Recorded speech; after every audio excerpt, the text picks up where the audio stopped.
옥중서신, 이제 빌레몬서도 마지막이지만 이제 옥중서신, 에필골빌, 에베소서, 빌립보서, 골로새서, 그다음 빌레몬서까지 옥중서신인데 이제 옥중서신을 다 마치게 됩니다. 다음에도 계속 바로서신으로 할 계획인데 다음 주를 기대해 주시고 또 우리 함께 예배로 나아갔으면 좋겠습니다. 우리가 이렇게 이제 마지막 이제 인사를 하는 사도 바울을 보면서 빌레몬과 그 가정 교회, 그때 당시에 이제 가정에서 이제 빌레몬이 이제 가정을 내주고 이제 교회를 이제 예배를 드리고 함께 모이는 신앙의 공동체를 이루고 있었기 때문에 그 가정의 이제 가정 교회로서 그 성도들을 축복하는 이제 마지막, 어떻게 보면은 우리가 예배 마지막에 목사님께서 이제 축도해 주시는 것처럼 바울이 그 빌레몬과 그리고 그 가족 그 모든 이제 성도들을 위해서 이제 축복해주는 그런 이제 마지막 인사말인 것입니다. 인사말인데, 빌레몬서를 쭉 이제 보면은 이제 그 빌레몬에게 오네시모를 용서해달라. 그리고 지금 편지를 가지고 간 오네시모를 네가 받아들여라. 이렇게 지금 편지 내용이 그 내용이지 않습니까? 그런데 오네시모, 이제 그 사도 바울이 빌레몬에게 이렇게 부탁한 말을 빌레몬이 들어줬을까요? 안 들어줬을까요? 그 결론이 안 나와 있어요. 안 나와 있지만은 우리가 이 정황을 보면은 아마 사도 바울이 권면하고 또 용서해줘라. 그리고 오네시모를 받아들여라. 한 말씀에 분명히 허락을 했던 것 같아요. 허락을 안 했으면 빌레몬서 1장으로 끝나지 않았겠죠. 또 썼겠죠. 용서하지 않고 돌려보냈다면은 오네시모를 다시 2장을 써서 돌려보내고 또 다시 용서를 안 하면 3장을 써서 돌려보내고 이래서 빌레몬이 아마 3장, 4장 이렇게 쭉 가지 않았을까. 그런데 1장으로 끝나는 거 보면은 분명히 용서한 것 같아요. 제가 확신하는 것은 용서를 했기 때문에 1장만 보내고 오네시모가 사도 바울에게 다시 돌아오지 않았겠죠. 그리고 거기서 이제 사역하고 이렇게 했겠지만 왜 그러냐면은 우리가 이 잡은 물고기에게는 미끼를 주지 않습니다. 그리고 잡은 물고기에 먹이 주는 사람 없어요. 왜냐하면은 잡아놨기 때문에. 잡으려고 미끼 던지는 거지 잡힌 물고기에 미끼 던지지 않는 거죠. 집에 있는 사람한테 연애 편지 안 씁니다. 연애할 때 쓰는 거지 집에 있는 사람한테 굳이 쓴다는 것은 조금 어떻게 보면 시간이 좀 허비되는 거 아닌가. 물론 이제 다른 사람에게는 쓰지는 않겠지만 어쨌든 연애할 때 연애 편지 쓰는 거지 결혼하고 나서 연애 편지 쓰는 사람은 아마 김창현 장로님은 쓸 것 같아요. 분명히 김창현 장로님은 워낙 이제 우리 고청남 고사님 사랑하시기 때문에 항상 연애하는 부분 이제 분위기예요. 분위기가. 그렇기 때문에 아마 쓸 줄은 모르겠지만 저 같은 경우는 안 씁니다. 잡아난 물고기 먹이 안 주고 집에 있는 사람한테 연애 편지 안 씁니다. 그렇다고 해서 절대 사랑하지 않는 건 아닌데 이제 굳이 집에 있는데 결혼해줘 이럴 때나 쓰고 또 이렇게 이렇게 맛있는 거 사주고 이러는 거지. 지금은 제가 얻어먹어야 되는 입장이기 때문에 그렇습니다. 그래서 우리가 오늘 말씀해 보면은 이 사도 바울이 마지막 인사말을 하면서 우리에게 중요한 의미를 우리에게 얘기해 주는 것 같아요. 이 마지막 인사 가운데 뭐라고 이야기하냐면은 이제 우리가 23절 말씀해 보면 함께 읽어보겠습니다. 시작. 그리스도 예수 안에서 나와 함께 갇힌 자 에바브라와 이렇게 말씀하고 있습니다. 에바브라는 이 골로새 교회, 그렇기 때문에 이 골로새 교회의 중요한 지도자였죠. 골로새 교회를 설립하였고 그리고 지금 빌레몬이 있는 그 교회에 쉽게 말하면 담임 목사님이었어요. 그런데 담임 목사님으로 있다가 지금 빌레몬의 아들 아키포에게 그 사역지를 물려주고 지금 로마에 있는 사도 바울에게 와서 이 지금 옥중에 같이 이렇게 돕고 있으면서 있는 거예요. 근데 에바브라가 뭔 잘못을 했는데 같이 갇혀 있을까? 근데 이때 당시 사도 바울이 아마 이 성경학자들은 감옥에 있는 것이 아니라 감옥에 있다가 두 번째 이제 가택연금 상태에 있을 때 그때 아마 에바브라가 같이 그 가택에 들어가서 연금된 상태로 돕고 그리고 옆에서 사도 바울을 아마 이렇게 돕는 그런 어떤 역할을 하지 않았는가 지금 이렇게 추측하는 것입니다. 이 에바브라를 이제 문안하고 있는 것입니다. 에바브라가 너희에게 문안하고 있다. 이 에바브라를 통해서 내가 빌레몬에게 너에게 지금 부탁하고 오네시모를 받아들이라고 이 편지 쓰면서 마지막에 에바브라도 나의 뜻과 똑같다. 쉽게 말하면 우리가 누구에게 부탁을 하러 갈 때 우리는 좀 어려운 좀 높은 사람한테 갈 때는 그러지 않습니까? 저 대통령하고 좀 잘 아는데요. 아니면은 저 대전시장하고 제가 조금 안면이 있는데요. 이렇게 얘기하지 않습니까? 이것을 통해서 뭘 이야기하냐면 내가 하는 뜻이 지금 에바브라 너의 그 영적 지도자이고 그리고 너의 교회를 설립했던 에바브라도 나와 같은 뜻이다. 그렇기 때문에 네가 꼭 용서해 주길 바란다. 이런 의미를 담고 있는 것입니다.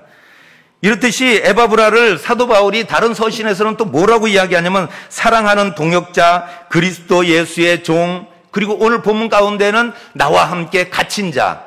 그래서 이 동역하는 사람들은 뭐가 필요하냐면 함께 고난을 받는다는 거예요. 우리가 믿음의 길을 걸어간다는 것, 그리고 우리가 교회 동역자로 또한 우리가 주님을 따르는 그 주님이 가신 그 길을 우리가 따라가는 제자된 모습으로 동역하는 동역자로서 우리가 함께 갈 때 고난이 따라요, 고난이. 이 동역의 길에는 고난이 있어요. 우리가 그냥 룰루랄라 하고 그냥 쉽게 가는 길이 아니라는 거예요. 에바브라도 이곳에서 함께 갇힌 자로서 고난이 있었다는 것이죠. 이 땅에 우리는 이런 갇혀있는 그런 모습, 어제 목사님 설교에서도 우리가 감옥에 갇혀있듯이 우리가 이 세상에 얼마나 이 묶여있는 것들이 많습니까? 건강에 대한 문제, 그리고 삶의 필요에 대한 문제, 관계의 문제, 여러 가지 문제 가운데 우리가 얽히고 설키고 하다 보면은 우리가 거기에 갇혀서 우리가 거기에 이렇게 묶여서 참 우리가 헤어나가지 못하고 힘들 때가 많습니다. 그런데 분명한 것은 예수 그리스도도 갇힌 자로 오셨다는 거예요. 제 이 말씀 보면서 예수님도 그 성자 하나님으로서 자유하시고 시간, 공간, 그리고 모든 것을 초월하시는 분이신데 그 능력까지도 초월하신 예수 그리스도께서 이 땅에 인간으로 오셨다는 자체가 묶여버리신 거예요. 이 땅에 오신 것이 갇힌 자로 오신 거예요. 그 생각이 딱 나더라고요. 예수님께서 이곳에 와가지고 배고파하셨죠. 그리고 비난받았죠. 십자가에 고난받으셨죠. 그리고 믿었던 제자들에게 배신당했죠. 얼마나 이곳에 와가지고 정말 그 괴로움을 다 당하셨는가. 그래서 이 땅에 오셔서 왜 근데 오셨을까 생각을 해보니 그 십자가에 우리를 대속하심으로 해서 우리에게 자유를 주시려고, 우리를 풀어주시기 위해서 예수님이 오셨다라는 거예요. 이 말씀 가운데 우리가 그런데 함께 예수님이 가신 그 길을 걸어갈 때 조금의 고난이 있다고 해서 우리가 나 안 해, 나 때려칠래. 제가 다른 예전에 있던 그 교회에서 그러는데 이렇게 하다가 서로 성도님들 간에 이제 좀 의견이 이제 안 맞고 이렇게 좀 이렇게 서로 다툼이 좀 있잖아요. 그러면 전사님 다음 주부터 저 교회 안 나올 겁니다. 이렇게 얘기해요. 그래서 아니 왜 그러세요? 그러니까 기분 나빠서 안 와요. 이렇게 딱 얘기할 때 우리가 이것이 고난에 동참하지 못하는 모습이에요. 고난에 함께하는 모습은 그래도 내가 그분하고 고난을 같이 하는 것이 아니라 우리가 동역자가 누구냐 이거예요. 예수 그리스도를 따라가는 자들이에요. 예수 그리스도를 따라가면서 그 고난을, 예수님은 고난 당하셨는데 나는 안 당하겠다고 그러면은 좀 이기적인 거 아니에요? 예? 조금 그거는 우리가 예수님보다는 내가 더 위에 있다고 생각해서 그러는 건가? 우리가 그렇게 해서는 안 된다는 거예요. 그렇기 때문에 우리가 예수 그리스도를 따라가는 사람이면은 함께 고난도 따른다는 거예요. 그럴 때 우리가 인내해야 돼요. 우리가 참고 가야 돼요. 그럴 때 진정한 우리에게 예수 그리스도가 우리에게 허락하신 자유가 있는 거예요. 우리에게 가장 우리를 묶고 있는 것이 뭐겠어요? 죽음의 문제 아니겠어요? 가장 우리를 두렵게 하고 우리를 힘들게 하는 것, 우리가 다 그게 결부되어 있는 거예요. 예? 우리가 먹는 것 이거 걱정하는 게 왜 그러겠어요? 굶어 죽을까 봐 그러는 거 아니겠어요? 돈 없어서 이게 우리가 전전긍긍하는 이유가 뭐겠어요? 예? 돈 없을 때 우리가 뭐예요? 예? 필요를 채우지 못할 때 내가 답답해 죽을까 봐. 돈 없을 때 얼마나 답답한 줄 아세요? 예? 답답해 죽을까 봐 그냥 우리는 돈을 벌려고 막 하는 거 아니겠어요? 예? 건강의 문제 뭐겠어요? 예? 죽을까 봐 그 염려되기 때문에 건강 문제에 우리가 신경 쓰잖아요. 그렇듯이 우리가 이 죽음에 대한 문제가 가장 우리의 앞에 놓여 있는 가장 큰 문제 아니겠어요? 근데 이 가장 큰 문제 가운데 예수 그리스도를 통해서 우리가 영생함을 얻었는데, 그것을 우리가 풀어준 예수 그리스도를 따라가는데 우리가 조금 덥고 조금 춥고 힘들고 이것을 우리가 견뎌내지 못한다면은 동역자가 아니에요. 동역자가. 예? 우리가 협력자가 안 된다는 거예요. 예수 그리스도를 따라가는 제자가 못 된다는 거예요. 그렇기 때문에 우리가 조금 힘들더라도 인내하시고 승리하시며 예수 그리스도를 따라가는 우리 모든 성도님 되시기를 축복드립니다. 두 번째는 뭐냐면, 동역자는 함께 동행한다는 거예요. 함께 가야 돼요. 예? 안녕 하면은 동역자가 아니에요. 그리고 잘 가 그러면 동역자가 아니라는 거예요. 24절 말씀 또 한번 제가 보겠습니다. 또한 나의 동역자 마가, 아리스타고, 데마, 누가가 문안하느니라. 그러면서 사도 바울이 이 나의 동역자들을 이름을 열거하고 있는 거죠. 열거하고 있는 건데, 마가는 우리가 잘 아는 거죠. 히브리어 말로는 요한이에요. 요한. 근데 마가는 우리가 바나바의 조카로서 그 1차 전도 여행 때 바울을 동행했던 마가죠. 그런데 나중에는 이것 때문에 이제 베드로하고도 좀 다툼이 있고, 또 바나바하고도 이제 사도 바울이 좀 이게 사이가 안 좋아지고 이런 현상이 있었는데, 그 이제 마가를 이야기하는 거예요. 아리스타고는 마게도냐 출신으로 바울이 3차 전도 여행 때 이제 여행과 그다음 로마에 그 여행할 때 같이 동행했던 그런 동역자입니다. 데마는 이제 바울의 동역자였지만 나중에는 세상이 좋아서 이제 떠나간 그 데마이고, 그리고 누가는 우리가 잘 아는 것처럼 누가복음과 사도행전을 기록하고 의사 아니겠어요? 그래서 사랑하는, 세상을 사랑하며 또한 그 의술을 통해서 또 사도 바울을 많이 이렇게 도와주며, 사도 바울이 그 안질과 그리고 또 그 간질이 있어가지고 이 누가가 옆에서 많이 의사로서 많이 도와주던 그런 동역자입니다. 우리도 이렇게 필요한 동역자가 되어야 된다는 겁니다. 이 동역자가 우리가 함께할 때 동역자라는 거예요. 예? 우리 옆에 있는 성도들도 함께할 때 우리가 서로 힘이 되고, 예? 백지장도 맞들면 가볍다고 했잖아요. 예? 그렇듯이 우리가 함께 이렇게 돕고 협력할 때 힘이 되는 거예요. 합력하여 선을 이루고 우리가 합심해서 기도하고 삼겹줄은 끊어지지 않고, 그래서 합심기도가 중요한 거예요. 합심기도. 예? 옆 사람이 뭔 기도를 하든 뭐 하든 간에 우리가 성령 충만 기도회 금요일 날 할 때, 요즘은 좀 코로나 때문에 우리가 이렇게 막 그냥 크게 이제 막 소리 지르면서 그냥 부르짖으며 기도하기가 좀 그렇지만은, 그래도 그 합심 기도하고 금요 성령 충만 기도 때 그런 기적들이 얼마나 많이 일어나는 줄은 몰라요. 예? 응답받고 방언받고 능력받고, 그리고 성령 충만 기도 때 그냥 막 역사하더라는 거예요. 저도 예전에 막 힘들어졌을 때 성령 충만 기도회 때 가가지고 그냥 기도를 그냥 얼마나 크게 했는지 그냥, 예? 주여 100만 원 필요합니다 막 소리 지르면서 막 기도하니까는 옆에 있던 권사님이 하도 안쓰러운지 100만 원을 빌려주더라고. 응답된 거예요 그게. 예? 그래서 나중에는 우리 아내는 이제 나는 금요기도는 못 가겠다고 하도 소리 지르고, 그래서 김바울 집사 기도 제목하고 뭐 필요하고 지금 뭐 어떤 상황인지 다 나와서 이제는 기도하러 못 가겠다고 창피해서 그러는 거예요. 그래서 아유 답답하고 그냥 내가 그냥 지금 간절한데 어떡하겠어 그냥 그럼 어떡할까. 그냥 산소에 혼자 가서 하라고 그러더라고요.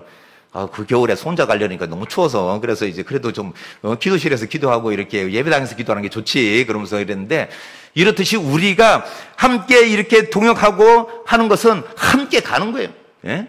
참 그때 저도 이렇게 보면은 기도로, 그리고 위로해주고 같이 함께 우리가 옆에서 응원해주고 이랬던 성도님들이 계셨기 때문에 제가 일어설 수 있었던 것 같아요.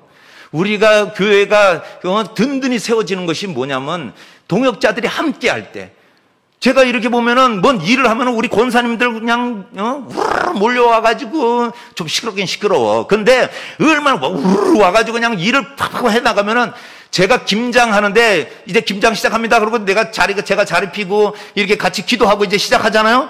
뒤돌아서서 뭐라고 하나 사무실에 물건 하나 가져오면 벌써 다 버무리고 이제 집어넣고 있어 막. 얼마나 빠른지 몰라요. 협력하기 때문에 그런 거예요. 협력하기 때문에. 함께하기 때문에. 이것이 바로 동역자들은 함께할 때 힘이 나는 거예요. 사도 바울이 혼자서는 못해요. 이 동역자들이 있었다라는 거예요. 마가, 아리스토고, 데마, 누가 이런 동역자들이 있었기 때문에 사도 바울이 지금 이 복음을 들고 가면서 이 복음 가운데 얼마나 우리에게도 이 복음이 전해진 것이 이런 동역자들로 인해서 사도 바울이 복음을 전할 때 그리고 미국으로 그리고 우리나라로 지금 뭐 아시아로 우리나라 선교사들이 얼마나 많이 나가서 함께 동역하고 있습니까? 그럴 때 나도 동역자구나. 나도 함께 해야겠다. 이런 마음으로 우리가 함께 할 때 하나님의 역사가 일어날 줄 믿습니다. 마지막으로 우리가 봐야 되는 것이 뭐냐면은 동역자는 함께 은혜 가운데 있다는 거예요. 은혜 가운데. 25절 말씀, 우리 주 예수 그리스도의 은혜가 너희 심령과 함께 있을지어다. 예? 이것이 이제 마지막 축복하는 축도의 이제 그 내용인데, 너희 심령이라고 이야기하고 있어요. 심령이 함께 있을지어다. 예수 그리스도의 은혜가 너희 심령. 이것은 심령이라고 그러는 것은 푸뉴마 이런 뜻이 있어요. 이 푸뉴마라는 뜻은 뭐냐면 혼, 영 이런 뜻이 있어요. 이것이 우리가 하나님과 함께하는 그리고 하나님과 교제하는 그 기관을 뜻하는 거예요. 우리 안에 그런 기관들, 생각과 우리의 마음이겠죠. 이것을 이때 초대교회 사람들은 이것이 하나님과 교제하는 우리의 기관이다. 그래서 이 푸뉴마는 영과 혼, 우리 심령이라는 거예요. 이 이야기는 곧 뭐냐면 그 축도의 대상이 너희들이다. 지금 빌레몬하고 그 너희 가정교회의 그 성도들이다. 이 의미를 사도 바울은 이야기하고 있지만은 예수 그리스도의 은혜가 우리와 함께 있을지어다. 이 축도 말씀이 얼마나 이게 중요한 거냐면은 이 심령의 축복은 사실은 우리가 믿음의 사람들이 세상에 살기 때문에 우리는 물질도 필요하고 건강도 필요하고 명예도 필요하고 우리의 관계도 필요하고 우리의 자녀들도 필요하고 우리의 삶을 살아가는데 필요한 것들이 다 있어야 돼요. 세상 사람들하고 똑같아요. 그런데 세상 사람들하고 달라야 되는 것이 뭐냐면 이 심령의 축복이 있어야 된다는 거예요. 많은 축복도 있고 물질의 축복도 있겠지만은 그러나 이 믿음의 사람이 가져야 되는 것, 그리고 내가 동역자라고 생각하는 우리가 가져야 되는 것이 가장 중요한 것이 뭐냐면 이 심령의 축복이라는 거예요. 이것은 하나님의 은혜가 우리에게 담겨져 있고 우리의 가지고 있는 영과 혼, 우리의 생각과 마음에 축복이 없으면은 우리는 결국은 성령의 사람이 아니라는 거예요. 성령의 사람이 되기 위해서는 심령의 축복이 있어야 돼요. 그래서 성령 세례 받는 것이 중요한 거고, 우리가 함께 그런 능력을 받고 기도할 때 제가 뭐 이런 이야기하면은 또 장로교에서 뭐라고 할 수 있겠지만은 제가 장로교인 출신이다 보니까는 이렇게 이제 우리 다 같이 함께 기도하겠습니다.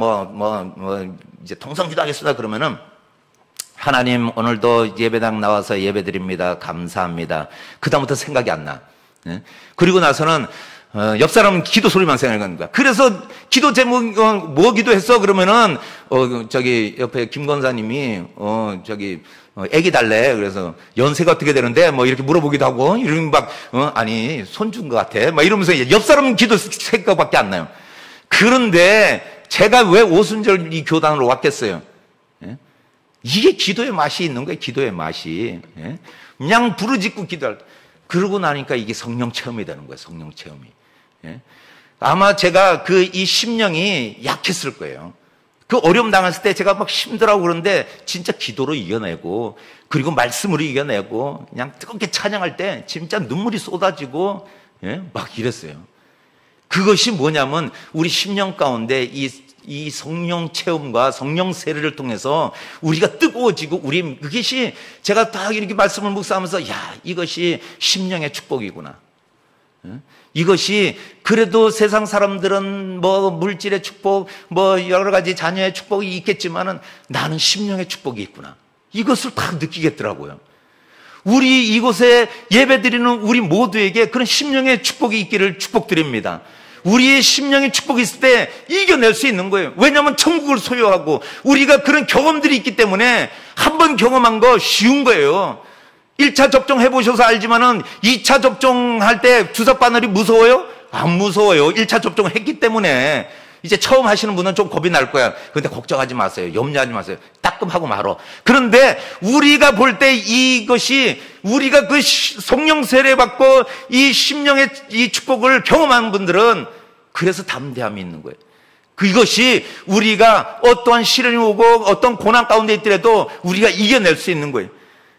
이것이 바로 동역자들이 함께 은혜 가운데 있는 모습이에요. 왜 예배 가운데 있습니까? 왜 이 자리에 있습니까? 왜 우리가 지금 예배합니까? 우리가 그것을 구하고 그것을 또 우리가 더 넘치게 부어달라고 성령 충만케 해달라고 우리가 이곳에 있는 것이에요. 예? 그럴 때 오늘 우리의 기도 제목, 오늘 답답하고 심령 가운데 우리가 아직 좀 눌려서 우리가 이제 필요한 것, 내가 지금 세상에 얽매여 있는 것, 그리고 묶여 있는 것, 눌려 있는 것 오늘 다 끊어질 줄 믿습니다. 오늘 완전히 풀어질 줄 믿습니다. 이것이 지금 사도 바울이 빌레몬과 그 가정교회 그리고 성도들에게 축복하고 있는 것이 심령의 축복이라는 거예요. 이 심령이 예수 그리스도의 은혜가 함께 있을지어다 이렇게 축복하고 있는 것입니다. 그렇기 때문에 우리가 오늘 이 자리에 사도 바울이 빌레몬과 그리고 골로새 그 성도들에게 축복했던 것처럼 동일하게 오늘 예배드리는 우리 옛들 순복음교회 성도님들에게 한 분 한 분에게 예수 그리스도의 은혜가 함께 하시기를 예수님의 이름으로 축복드립니다. 예수님의 이름으로 축복드립니다. 기도하시겠습니다. 사랑의 주님 감사합니다. 우리가 심령의 축복을 받은 자이고 우리가 주님 따라가며 은혜 가운데 있는 줄 믿습니다. 오늘도 은혜 있는 예배의 가운데 있고 찬양하며 우리가 하나님을 높이며 예배할 수 있는 것이 바로 우리가 은혜 가운데 있는 동역자인 줄 믿습니다. 아버지 하나님, 우리에게도 심령의 축복을 더하여 주셔서 이 땅의 것 하물며 하늘 아버지께서 필요한 것 채우지 않겠냐고 말씀하신 것처럼 아버지 하나님 그 모든 것도 도와실 줄 믿습니다. 오늘 우리에게 놓여있는 문제들 하나님 예수 그리스도의 이름으로 기도할 때 떠나가게 하여 주시옵소서. 병만 물러가게 하여 주시옵소서. 문제 사라지게 하여 주시옵소서. 우리의 앞에 놓여있는 어둠의 영도는 떠나가게 하여 주시옵소서. 그리하여 아버지 하나님 우리도 심령의 축복을 받은 자로 승리하게 하여 주시옵소서. 한 주간도 주님께서 지켜주실 줄 믿사오며 예수님의 이름으로 기도하옵나이다. 아멘. 다 같이 주여 세 번 부르며 기도하며 나아가시겠습니다. 주여 주여 주여. 거룩하신 아버지 하나님